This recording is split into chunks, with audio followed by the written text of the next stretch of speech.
Segurança em Foco.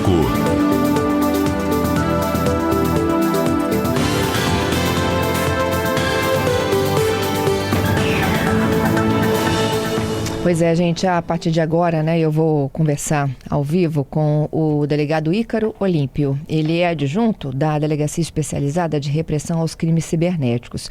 Uma notícia que a gente divulgou desde a última semana, muita repercussão, inclusive nacional, a história de um pai, gente, que fazia uma espécie de um diário lá no ChatGPT, né?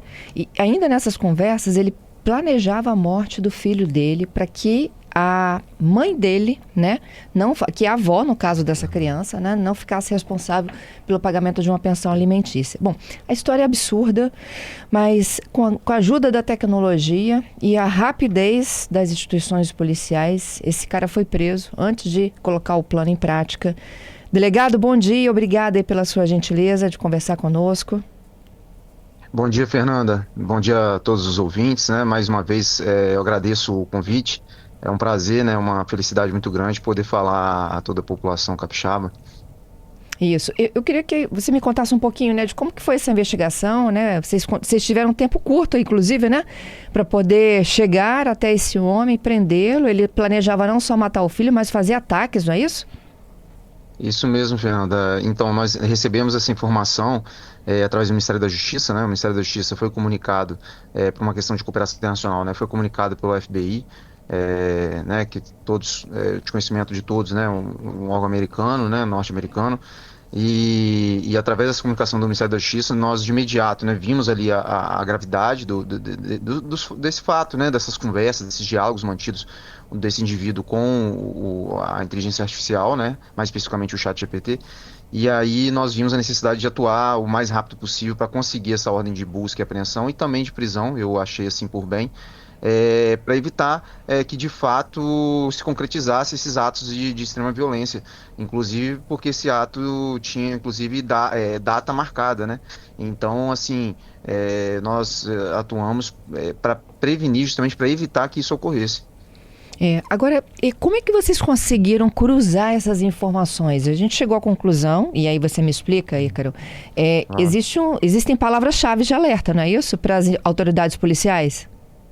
Isso, então, na verdade, essas grandes empresas, né, de tecnologia, não só o ChatGPT no caso, né, mas todos os outros, o grupo da própria Meta, né, que abarca diversas redes sociais e tantas outras plataformas, né, Google, eles têm os algoritmos, né, assim, questões, como que eu vou explicar aqui, uma questão, são questões técnicas, né, deles internas, a gente costuma falar assim, algoritmo, né, mas é porque eles têm um modo de filtragem que eles conseguem detectar dentro da plataforma deles, dentro do usuário, palavras-chave,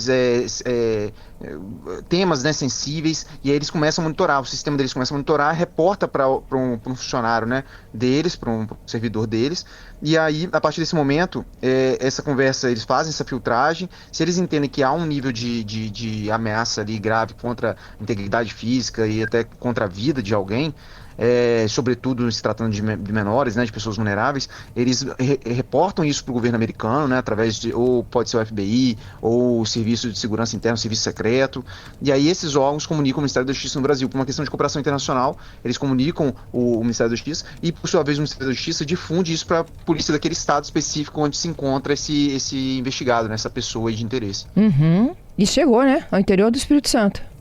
Isso, exatamente, porque às vezes as pessoas acham, aquilo que eu já falei, né, outras diversas vezes aqui, as pessoas acham que às vezes a internet é terra sem lei, que não vai ser achada, e acha, inclusive no interior, nesse caso aí no interior do Espírito Santo, numa zona rural do interior.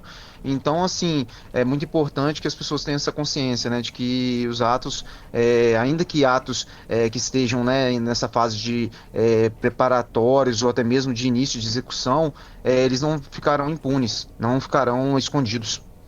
Isso. E assim, para chegar até este perfil, como é que é isso, assim, rastrear isso, Ícaro? Você está lá, FBI, você está lá nos Estados Unidos, né? Do outro lado, lá da América, e chega um alerta. Como é que vocês descobrem se isso não é uma pegadinha, se isso realmente é algo que é muito sério, que há a possibilidade de fato isso acontecer? Isso, então, Fernanda, o que acontece? Nesse caso específico, eles nos enviaram o próprio diálogo, né, a íntegra das mensagens desse indivíduo para com a inteligência artificial. E junto disso, eles nos mandam também o endereço de IP, de onde foi feito esse acesso. Então, nós temos dados, pelo menos dados mínimos, dados básicos, para nós podermos investigar ali rapidamente e conseguir chegar no cadastro, né, no endereço desse indivíduo que manteve essas conversas, né, que fez esses acessos. Isso não acontece isso não só no caso desse, né, que envolvia aí a integridade física de um menor, né, de um filho e tudo mais, mas também em casos de abuso e exploração sexual infantil, né, quando a pessoa armazena, quando a pessoa acessa esse tipo de material, veicula, né, produz, compartilha. Então, assim, através desses dados mínimos que eles nos enviam, nós trabalhamos para chegar a essa pessoa. E aí, sobre a questão como você disse, da necessidade, né, se isso é uma brincadeira ou não é, Isso. nesse caso específico, há inclusive muita discussão jurídica em torno se de fato ele não estava apenas nos pensamentos, ele não estava apenas em atos preparatórios, dá para se falar em tentativa de homicídio, mas o ponto aí principal, e foi por isso que eu atuei nesse sentido, inclusive de pedir a prisão, é porque as mensagens assim, eram de um teor muito grave, inclusive tinha data específica, dia 20, para que o fato ocorresse. Ele fala ali na contratação de um pistoleiro por R$ 30.000 para tirar a vida dele, e ofereceu até mais, 50 mil para o pistoleiro tirar a vida dele e do filho. E aí são muitos detalhes que não nos permitem, obviamente, e agora só com a perícia, né, com a apreensão do celular, com ele já preso, que nós vamos ter essa tranquilidade de poder analisar o aparelho dele e ver em que pé de fato o crime estava. Se de fato ele havia já contratado um pistoleiro, se de fato ele ia fazer. Nós só podemos ter essa calma, essa tranquilidade de apurar em maiores detalhes depois que o fato foi evitado. Eu Uhum. costumo dizer, Fernanda, assim, a par dessas discussões jurídicas, que são muitas, né, que qual é o escopo do direito, né? O direito, ele tá para salvar o próprio direito ou para salvar a vida e proteger o vulnerável? A vida, né? Salvaguardar a justiça.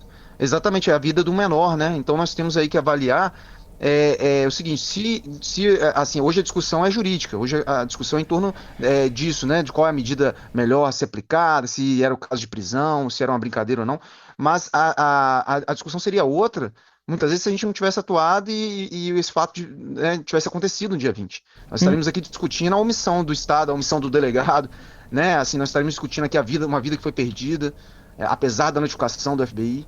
Então, assim, é muito importante agir preventivamente, justamente para que, né, nenhum mal venha a ocorrer e para que a gente consiga proteger aí uma pessoa que é vulnerável. Nesse caso, era uma criança, né? Que hoje estão em segurança, não é isso?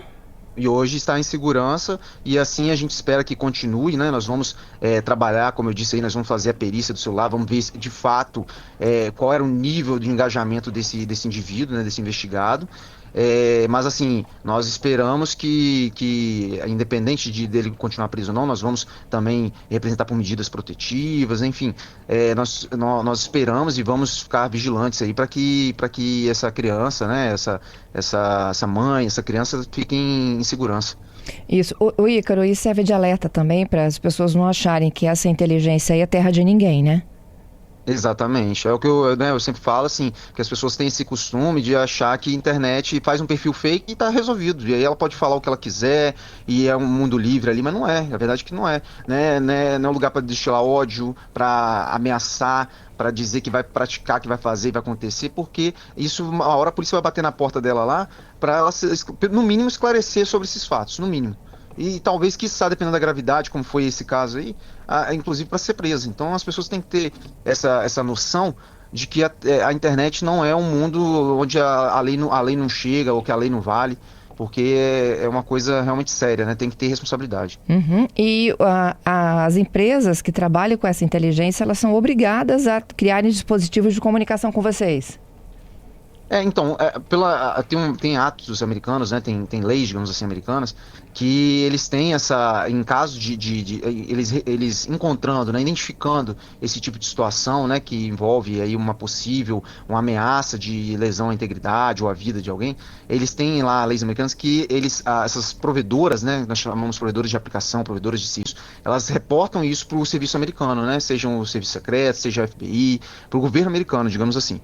E aí, por uma questão de cooperação internacional, internacional, atos assinados, tratados entre Brasil, Estados Unidos e demais países, os Estados Unidos comunica, através do órgão que recebeu, né, essa informação lá inicialmente, comunica o Ministério da Justiça, e o Ministério da Justiça, por sua vez, né, aqui no Brasil, comunica repasses para a Polícia Civil. Até porque no Ministério da Justiça não receberia, né, até por uma questão de responsabilidade, não receberia uma notícia dessa, né, de um possível crime, e ficaria inerte, né? Sem então, dúvida. assim, nós recebemos... É uma obrigação não só legal, digamos assim, né, para não ser omisso perante uma possibilidade de crime, mas também uma obrigação ética, moral, né, de repassar isso para as polícias para fazer a devida apuração. Não que sempre vai acabar em prisão, né? Muitas vezes é feita uma intimação da pessoa para averiguar, ou uma busca e apreensão, mas em casos mais graves ainda a gente aplica, né, assim, corre, né, busca essa prisão desse indivíduo. Esse pai está preso no Espírito Santo? Ele está preso no Espírito Santo. Perfeito. Ô Ícaro, bom trabalho para vocês aí, viu? Obrigada pela entrevista. Obrigado, Fernando. Fico à disposição.